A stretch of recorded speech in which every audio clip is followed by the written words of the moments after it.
إليه ونعوذ بالله من شرور أنفسنا وسيئات أعمالنا من يهد الله فلا مضل له ومن يضلل فلا هادي له ومن يضلل فلن تجد له وليا مرشدا أشهد أن لا إله إلا الله وحده لا شريك له وأشهد أن محمدا عبده ورسوله لا نبي ولا رسول بعده اللهم صل على نبينا محمد وعلى آله وصحبه ومن والاه.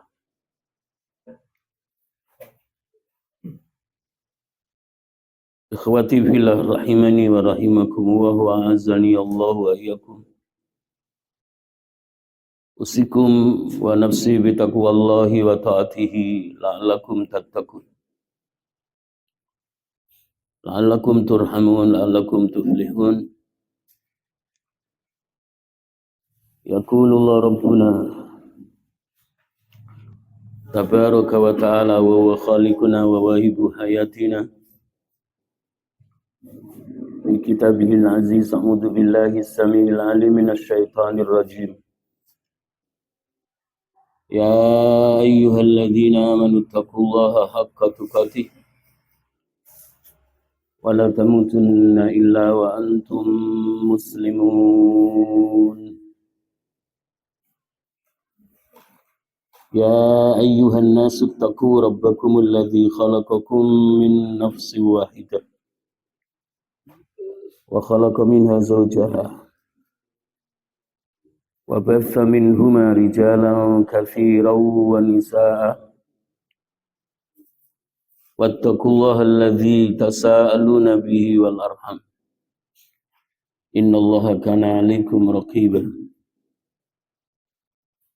Ya ayyuhalladzina amanu taqullaha wa qulu qawlan sadida yuslih lakum a'malakum wa yaghfir lakum dhunubakum wa may yuti'illaha wa rasulahu faqad faza fawzan 'azima fa inna asdaqal hadithi kitabullahi wa khairal hadi hadi nabiyyina Muhammadin sallallahu alaihi wasallam wa iyyakum wa muhdatsatil umur fa inna kulla muhdatsatin bid'ah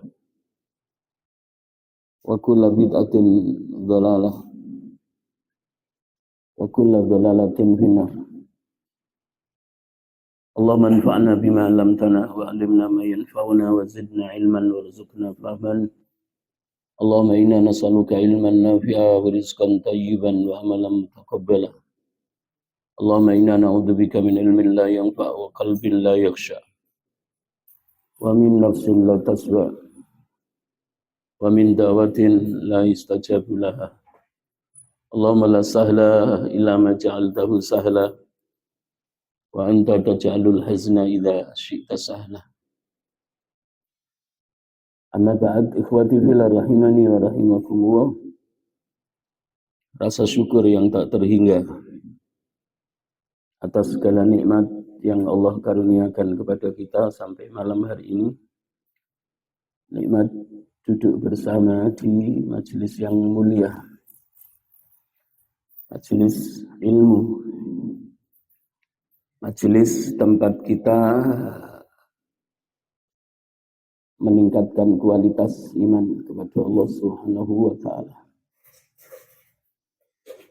Menambah kemakrifatan kalbu kita tentang rububiyah Allah, tentang uluhiyahnya, tentang asma dan sifatnya.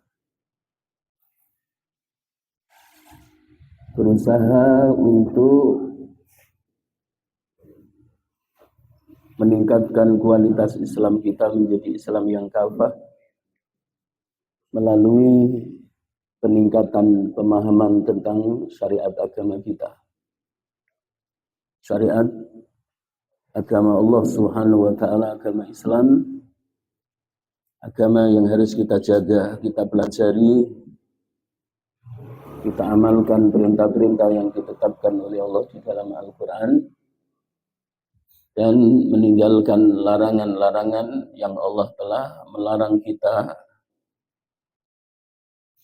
termasuk juga mengikuti yang dicontohkan oleh Nabi kita Muhammad sallallahu alaihi wa ala alihi wa ashabihi. Tema kita pada malam hari ini, ikhwati fillah rahimani wa rahimakumullah, apa yang dinamakan yaumul hisab, dan bagaimana kondisi manusia pada saat dihisab oleh Allah Subhanahu wa taala, dimintai pertanggungjawaban oleh Allah amal yang mereka lakukan pada waktu hidup di dunia. Seperti kita pahami bersama, ada dua hadis dalam matan yang berbeda sebagai awal atau prolog untuk tema apa yang disebut yaumil hisab, kemudian bagaimana kondisi manusia pada saat itu, dan amal ibadah apa yang akan ditanyakan oleh Allah pertama kali. Hadis yang pertama, Rasulullah Nabi kita Muhammad sallallahu alaihi wasallam bersabda, "Awwalu ma yuhasabu bihil 'abdu yaumal qiyamati salatuh. In salahat salahatil a'malu kulluha wa in fasadatil a'malu kulluha." Amal yang pertama seorang hamba dihisab, diperhitungkan, dimintai pertanggungjawaban oleh Allah Subhanahu wa taala pada hari kiamat adalah salatnya. Salat 5 waktu kita. Salat subuh, salat zuhur, salat asar, salat maghrib, dan salat isya. Jika salat 5 waktu ini yang merupakan kefarduan pertama, ibadah yang pertama yang Allah wajibkan atas hamba-hambanya yang beriman kepadanya, baik laki-laki maupun wanita, baik dan benar. Baik dan benar itu memenuhi 2 syarat. Maka jangan sampai ibadah yang pertama yang Allah fardukan dan menjadi pertanyaan pertama di hari kiamat ini tidak memenuhi 2 syarat. Syarat yang pertama adalah syartu sihhatil amali, syarat sahnya amal. Syarat sahnya amal, ibadah atau amal yang kita lakukan harus ada dalilnya. Karena syarat sahnya amal itu adalah ilmu.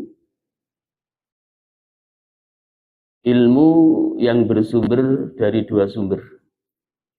Dari Al-Quran yang berupa perintah, dari yang disabdakan oleh Rasulullah SAW, dari hadis. Dari Al-Quran berupa perintah, ini ilmu yang pertama.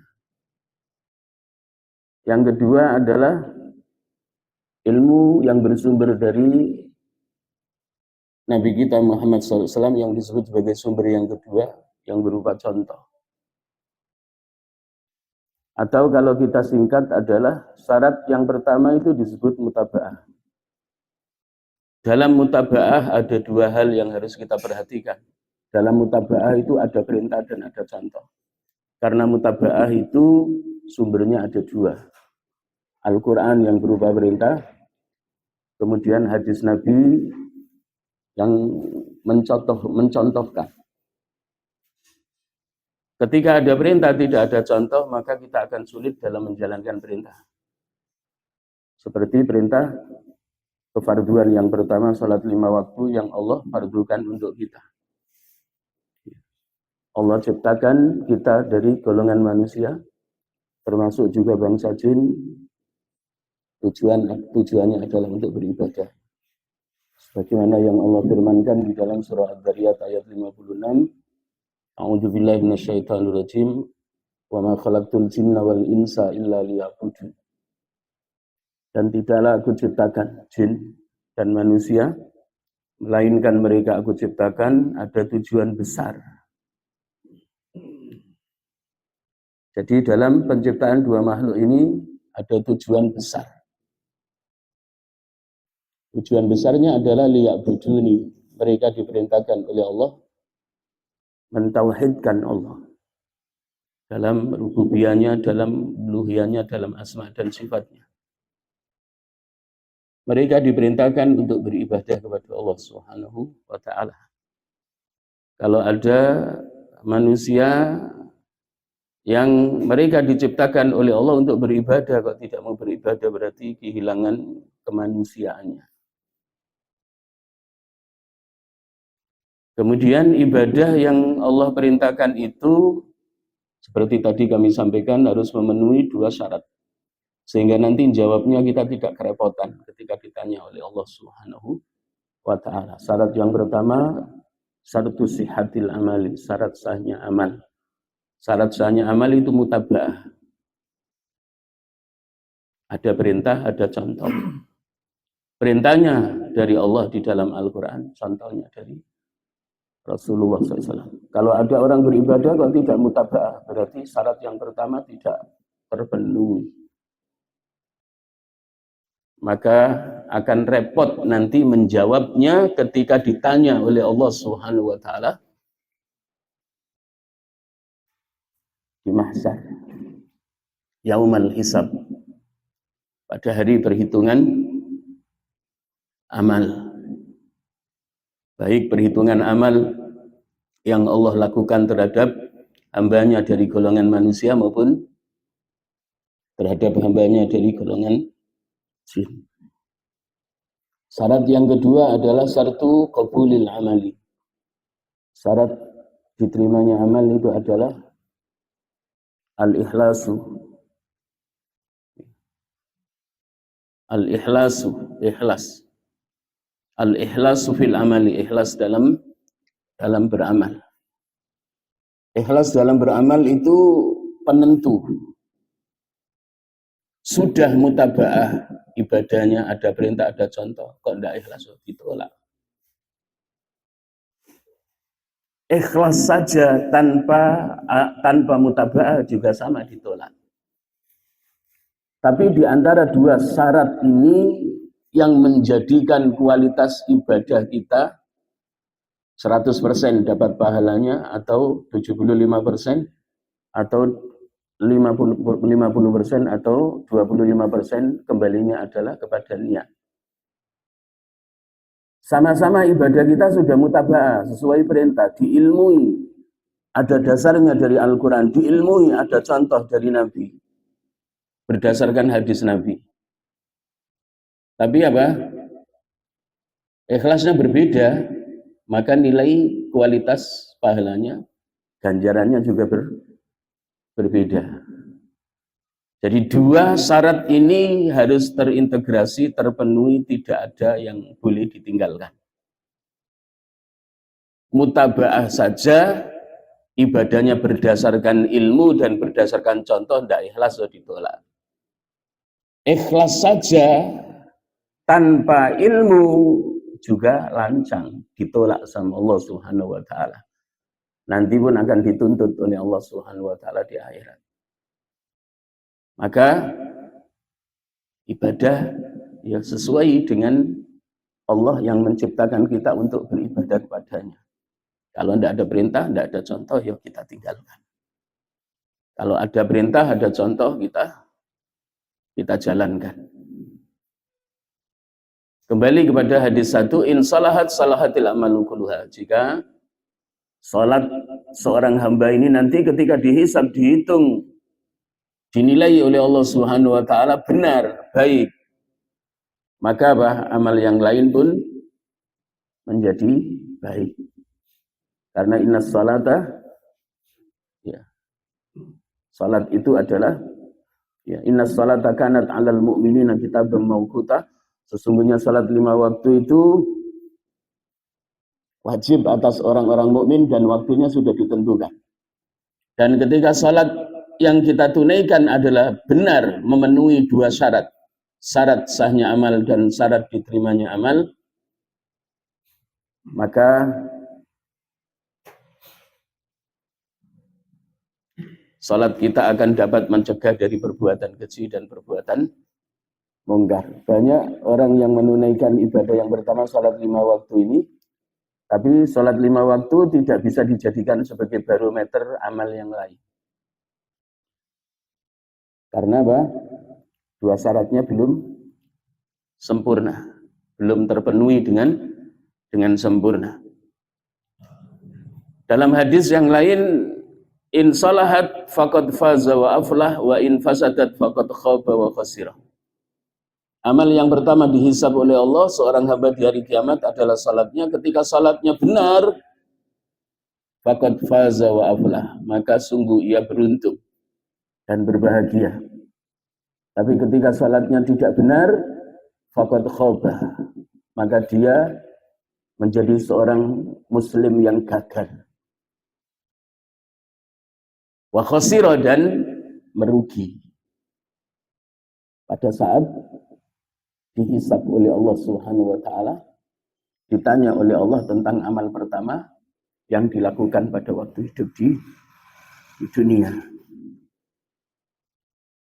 Ikhwati fillah rahimani wa rahimakumullah. Bagaimana keadaan mereka, golongan jin dan golongan manusia dari keturunan Nabi Adam alaihi salatu wassalam, ketika mereka setelah dibangkitkan oleh Allah min kuburihim, dari kubur mereka, kemudian dikumpulkan oleh Allah Subhanahu wa taala di mahsyar untuk mempertanggungjawabkan semua amalnya. Hadis yang diriwayatkan oleh Imam Muslim dengan nomor hadis 5102. Periwayatannya melalui jalur Ummul Mukminin Bunda Aisyah radhiyallahu anha.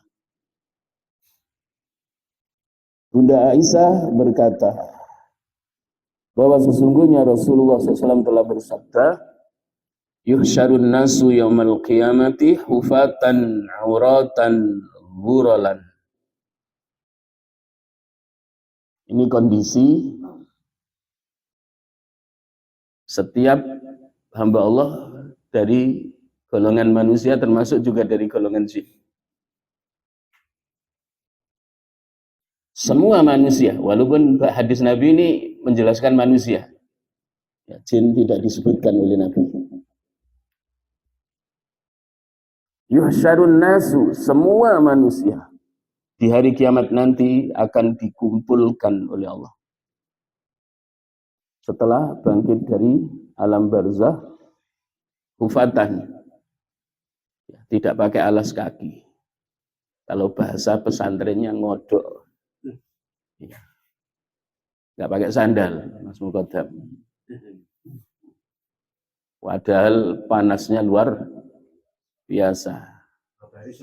1 mil dari kepala. 1 mil itu apakah berdasarkan jarak para ulama ahli fikih? Berarti apa? 1 mil itu 30 farsah, ya. Atau 1 mil itu sebagaimana yang dijelaskan oleh Rasulullah, seperti ud. Ud itu alat yang digunakan oleh para wanita celaan. Berarti ya sejari telunjuk panjang. Tapi Allah memberikan kekuatan fisik bagi apa? Jadi tidak lumer. Tidak lumer. Ya, kalau di dunia ya lumer, melet, hancur. Iya, hancur. Maka ada yang keringatnya sampai mata kaki, ada yang keringatnya sampai ke betis, ada keringatnya sampai ke lutut, ada keringatnya sampai ke pinggul, sampai ke dada, ada yang tenggelam dengan keringat. Ketika dalam kondisi yang sangat dahsyat, hampir-hampir sudah tidak ada kekuatan bertahan, berdiri yang lama, sebagian riwayat 40 tahun. berdiri. Sebagian riwayat 50 tahun. Lama waktunya. Kita tidak mampu membayangkan. Kecuali 7 golongan yang tidak merasakan bagaimana panasnya matahari dengan 1 mil jaraknya. Uratan dalam keadaan telanjang. Tidak berpakaian. Gurulan itu apa? Kilup. Kemaluannya helmnya ketutup kembali. Walaupun pada waktu di dunia sudah dipotong kulfanya. Ya. Jadi seperti bayi kaplak yang belum bersunat. Bayi tua.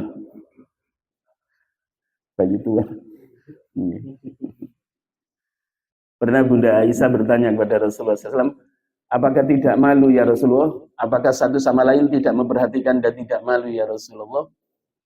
Tidak sempat, wahai Aisyah. Jadi tidak ada seorang pun di antara golongan manusia dan jin ketika mereka dibangkitkan oleh Allah, kemudian dikumpulkan oleh Allah di mahsyar yang sangat dahsyat panasnya, itu berpikir berkaitan dengan apa? Kebutuhan biologisnya. Jadi tidak ada yang berpikir ke sana. Yang ada di dalam benaknya adalah ya, aku masuk surga atau aku masuk neraka. Aku selamat dengan mendapatkan rahmatnya Allah, pengampunan dari segala dosa yang pernah aku lakukan, atau justru Allah akan mengadabnya. Itu yang ada di dalam dirinya masing-masing individu.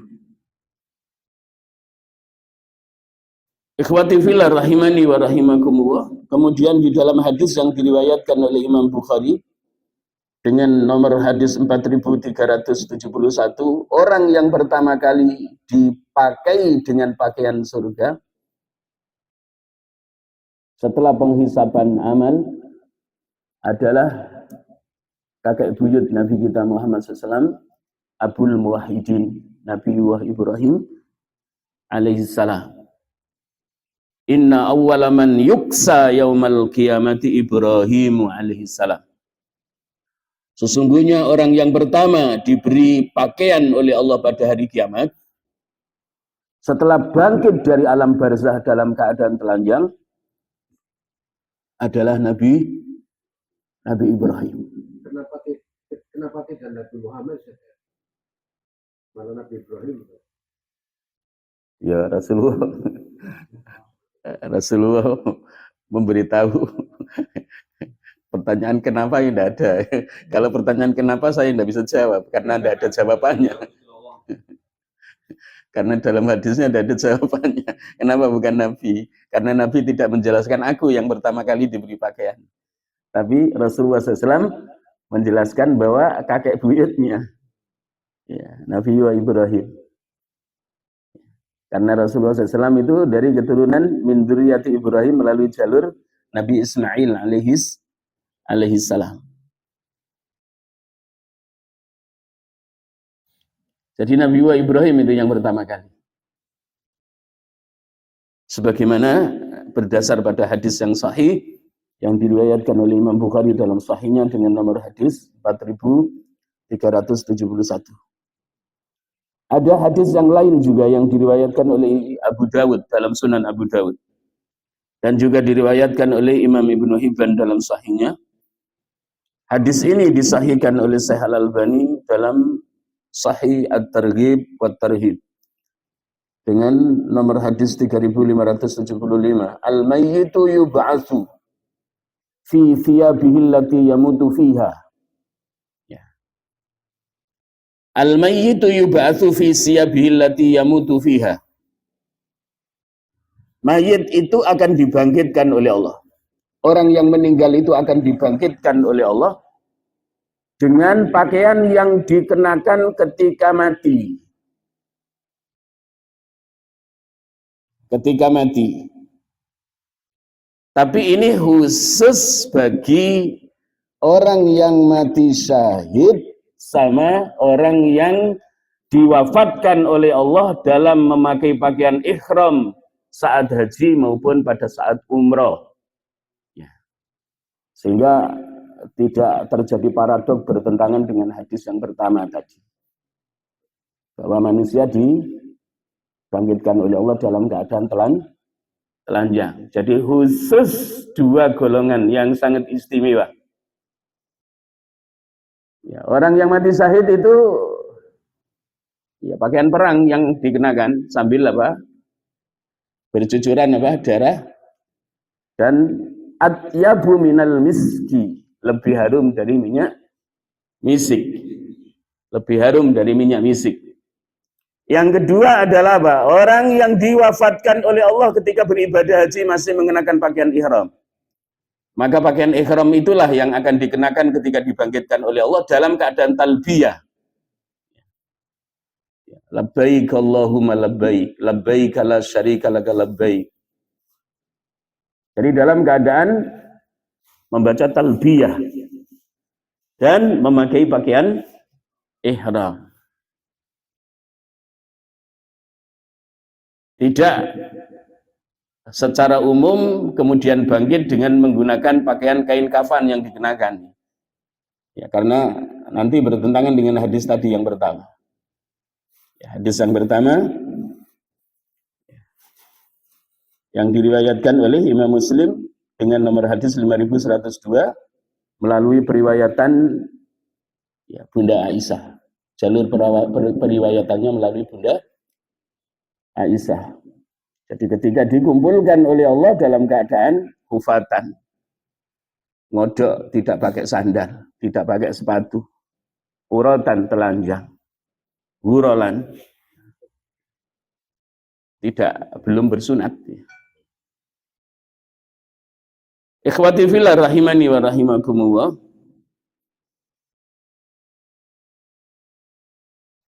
Bagaimana manusia digiring oleh Allah ke padang mahsyar? Jadi keadaannya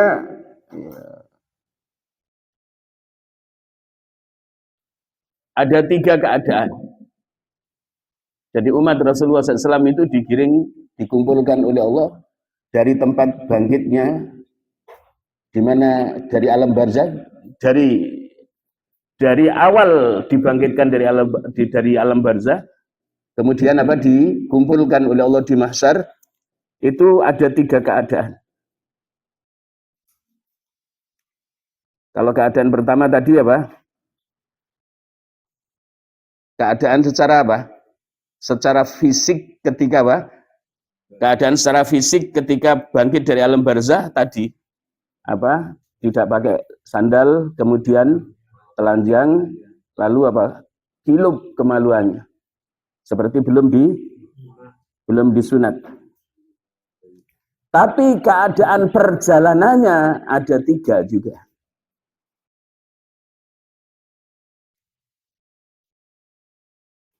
Jadi perjalanannya, keadaan diri secara fisik tiga. Keadaan perjalanannya dari tempat dibangkitkan oleh Allah, kemudian menuju mahsyar juga tiga. Hadis yang diriwayatkan oleh Imam At-Tirmidzi dalam Sunan At-Tirmidzi. Hadis ini dihasankan oleh Syekh Al-Albani rahimahullah taala dalam Sahih At-Targhib wa Tarhib dengan nomor hadis 3582. Innakum tuhsyaruna, sesungguhnya kalian semua wahai umatku. Kata Rasulullah sallallahu alaihi wasallam, innakum tuhsyaruna, sesungguhnya kalian semua akan dikumpulkan oleh Allah ke padang mahsyar. Rijalan, yang pertama perjalanannya adalah dengan jalan kaki. Jalan kaki.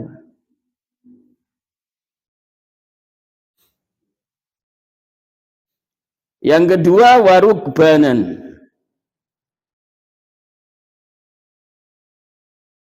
Ada yang perjalanannya dengan menggunakan kendaraan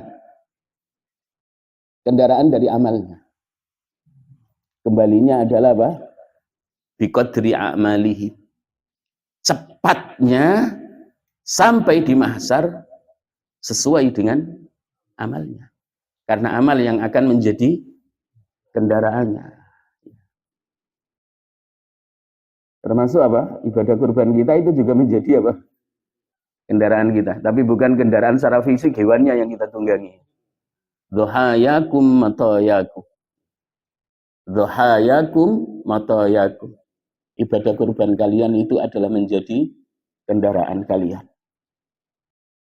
Jadi amal kita. Ya berjalan kaki mending. Berarti masih punya amal. Ada yang diseret, orang bisa melaku. Diseret di atas wajahnya.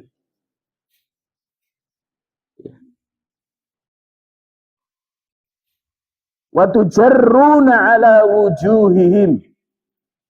Ya, golongan yang ketiga ini apa? Diseret, ditarik. Yang narik malaikat di atas wajahnya. Gelendeng. Dedel kabeh irunge. Ditarik. Karena apa? Tidak punya amal.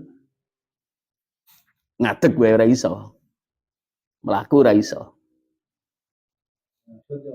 Eksot ora iso. Geret.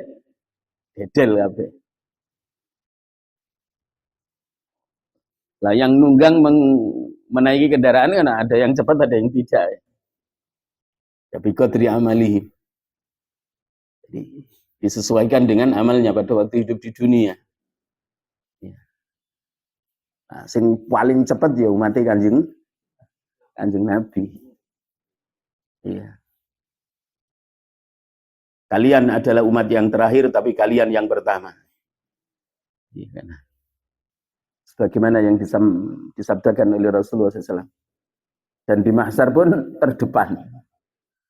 Ya, karena yang dihisab pertama kali adalah umat Rasulullah SAW, walaupun menjadi generasi apa? Akhir zaman. Generasi akhir zaman.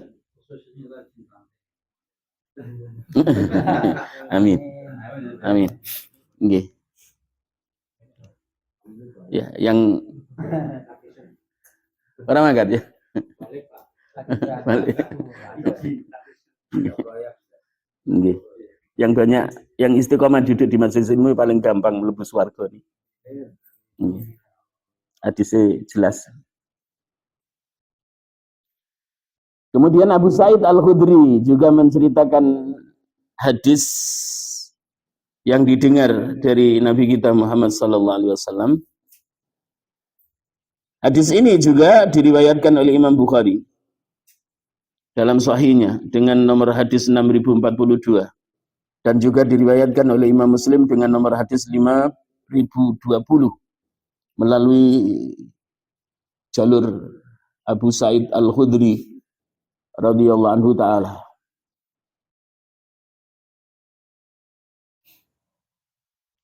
Abu Sa'id Al-Khudri pernah bertanya kepada Rasulullah SAW, ya Rasulullah, kaifa yuhsyarul kafiru?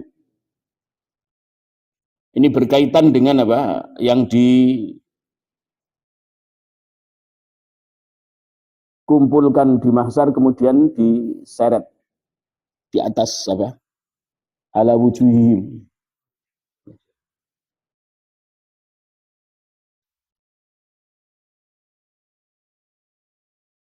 Diseret di atas wajah-wajah mereka. Siapa mereka ya Rasulullah? Ya Rasulullah, kaifa yuhsyarul kafiru? Wahai Rasulullah, bagaimana orang-orang kafir itu ketika bangkit dari alam barzah saat mereka dikumpulkan oleh Allah Subhanahu wa taala ala wajhihi. Jadi Abu Sa'id Al-Khudri itu sudah paham dari Nabi bahwa apa? Yang dikumpulkan, digiring di mahsyar itu adalah apa? Yang di atas wajahnya itu adalah orang-orang kafir. Jadi orang-orang kafir. Bagaimana orang-orang kafir itu diseret pada hari kiamat di atas wajahnya ya Rasulullah? Qala Rasulullah SAW bersabda, alaihissalladzi amsahu ala rijlaihi fid dunya qadirun ala ayyumsyahu ala wajhi yaumil qiyamah. Wahai Abu Sa'id, bukankah Allah punya kuasa menjalankan hambanya orang kafir pada waktu hidup di dunia itu berjalan dengan kedua kakinya pada waktu hidup di dunia? Allah juga kuasa menjalankan apa? Allah juga kuasa menjalankan orang kafir itu setelah bangkit dari alam barzah, ya, jalannya itu di atas wajahnya seperti orang diseret. Ya. Ya. Jadi ketika Rasulullah SAW itu ditanya oleh Abu Sa'id Al-Khudri, bagaimana orang kafir itu dikumpulkan oleh Allah ala wajhi yaumal qiyamah, diseret di atas wajahnya. Kemudian Rasulullah SAW bersabda, alaihissalladzi amsahu ala rijlaihi fid dunya qadiran ala ayyumsyahu ala wajhi yaumal qiyamah. Bukankah Rabb yang membuat seseorang itu berjalan di atas kedua kakinya waktu hidup di dunia, mampu juga membuatnya berjalan di atas wajahnya pada hari kiamat. Jadi orang kafir itu yang menjadi kaki adalah wajahnya. Berbeda dengan orang muslim karena masih ada agama Islam di dadanya. Iya, ada pengadilan tersendiri. Iya. Jadi orang kafir yang diseret di atas wajahnya. Kemudian Abdullah bin Mas'ud radhiyallahu anhu ta'ala meriwayatkan sebuah hadis yang didengar dari Rasulullah SAW, sebagaimana hadis yang diriwayatkan oleh Ibnu Abi Dunya dan Imam At-Tabrani. Hadis ini juga disahihkan oleh Syekh Al-Albani dengan nomor hadis 3591.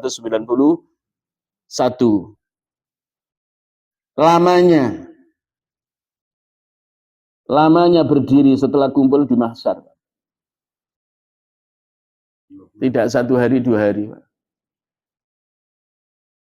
Yajma'ullahul awwalin wal akhirin limiqati yaumin ma'lum qiyaman. Allah mengumpulkan semua manusia dari generasi pertama sampai generasi terakhir umat Kanjeng Nabi Muhammad SAW pada hari yang telah ditentukan. Pada waktu yang telah ditentukan. Waktu yang telah ditentukan adalah apa? Hari kiamat ya. Hari kebangkitan, yaumul ba'tsi. Kiaman, mereka dikumpulkan oleh Allah dalam keadaan berdiri, tidak ada yang duduk, tidak ada yang gelelengan. Tidak ada yang bersandar karena tidak ada sandaran. Tidak ada yang ngantuk. Tidak ada.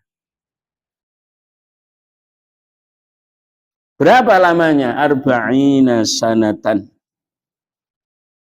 Ya. Dalam kurun waktu 40 tahun. 40 tahun itu apakah yang dimaksud 40 tahun hitungan waktu dunia? Atau 40 tahun yang hitungan 1 hari di sana itu apa? 1000 tahun. Wallahu a'lam. Ya. Inna yauman inda rabbika ka'alfi sanatim mimma ta'udun. Sesungguhnya 1 hari menurut bilangan, ya, menurut hitungan Tuhan kita Allah, ya, hari di sana ya. Tapi ada hadis yang mengatakan 50.000 tahun. Iya ada 50.000 tahun. Ada hadis yang kedua 50.000 tahun. Ada nanti di sini juga. Iya. Iya. Terus sahisatun absaruhum. Motone iki mecicil mendelik mendur. Madhep. Nunggu keputusan. Sahisatun.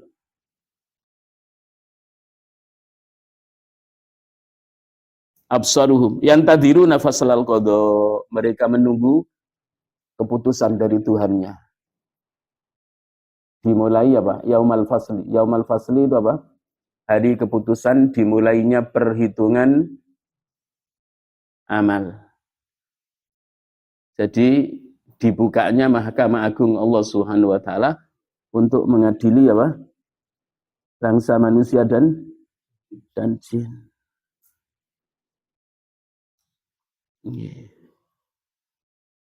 Nah, bagaimana keadaan orang mukmin? Keadaan orang mukmin terasa sebentar, Pak. Ini hadis yang kedua yang 50 tahun. Hadis yang kedua adalah hadis yang diriwayatkan oleh Ibnu Hibban dalam sahihnya. Yauma yaqumun nasu li rabbil alamin miqdara nisfi yaumin min khamsina alfasanatin. Manusia akan berdiri untuk Tuhannya, di hadapan Tuhan. Jadi semua manusia nanti di hari kiamat berdiri di hadapan Tuhannya. Tuhan semesta alam.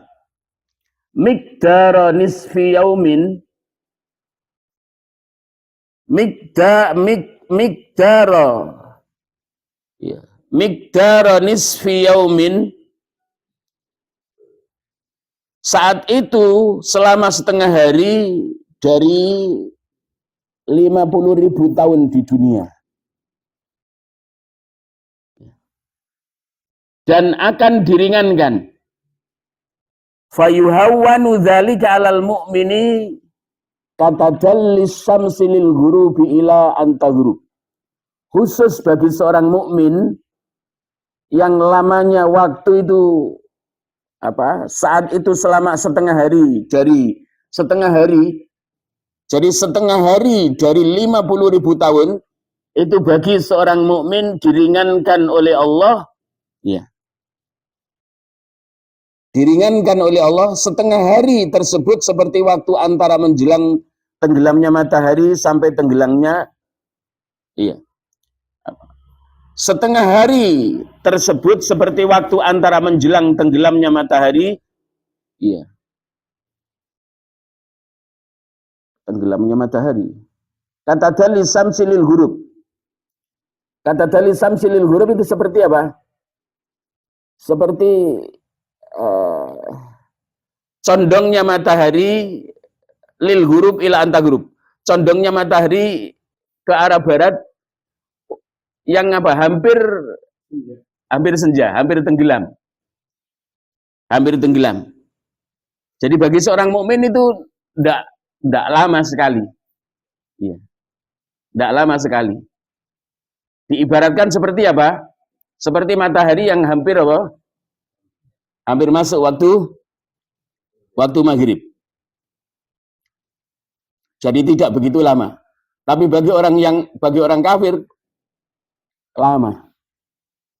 Karena berdirinya di Mahkamah Agung Allah itu sudah merupakan bagian dari azab, siksaan. Tapi bagi seorang mukmin singkat. Dan ada naungan khusus. Ya. Ada 7 golongan yang dinaungi oleh Allah Subhanahu wa ta'ala. Sebagaimana hadis yang sahih yang disabdakan oleh Rasulullah SAW, hadis yang diriwayatkan oleh Al-Imam Al-Bukhari, ya.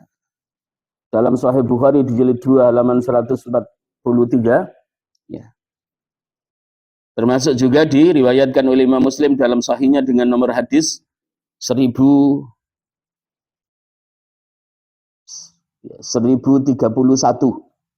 Ya. Jadi ada 7 golongan yang dinaungi oleh Allah Subhanahu wa ta'ala. Di antaranya adalah yang pertama al-imamul adil. Jadi pemimpin yang adil terhadap rakyatnya. Pada waktu di mahsyar tidak ada satupun rakyatnya yang menuntut tentang kezaliman dirinya. Ya. Tapi ketika ada rakyat yang menuntut tentang kezaliman dirinya, maka tidak disebut sebagai imamun adil. Jadi imam yang adil. Ya. Presiden yang pertama Rasulullah SAW. Kemudian apa? 4 dari Khulafaur Rasyidin. Yang pasti saja, yang adil. Ya. Yang pasti. Terus apa? Umar bin Abdul Aziz. Jadi ya, seorang raja dari apa? Bani Umayyah. Yang kedua adalah wasabun nasa'abi ibadati rabbih. Seorang pemuda yang condong, yang tumbuh dalam keluarga yang islami, tumbuh dalam keluarga yang islami, tumbuh dalam kesadaran beribadah yang tinggi. Termasuk apa? Warajulun qalbu mu'allakun bil masajid. Seorang laki-laki yang apa hatinya kumantil dengan masjid, menjaga salat berjamaah 5 waktu. Naungi oleh Allah Subhanahu wa taala. Barakallahu fikum wallahu a'lam bissawab. Mudah-mudahan seandainya kita termasuk yang dihisab oleh Allah Subhanahu wa taala atas semua amal yang kita lakukan, ya mari kita senantiasa memohon kepada Allah dan berharap ya Rabbi hasibni hisaban yasira. Wahai Rabb kami, ya hisablah amalku dengan penghisaban yang ringan, sebagaimana doanya Bunda Aisyah radhiyallahu anha. Bunda Aisyah ya, kalau ummahatul mukminin ya tidak dihisab ya, tapi apa? Doanya saja masih apa? Minta kepada Allah agar dihisab oleh Allah dengan penghisaban amal yang sangat ringan. Siapa yang dihisab dengan penghisaban yang ringan, maka selamat. Tapi siapa yang dihisab oleh Allah dengan penghisaban yang rumit, menunjukkan apa? Ya, akan celaka, sengsara.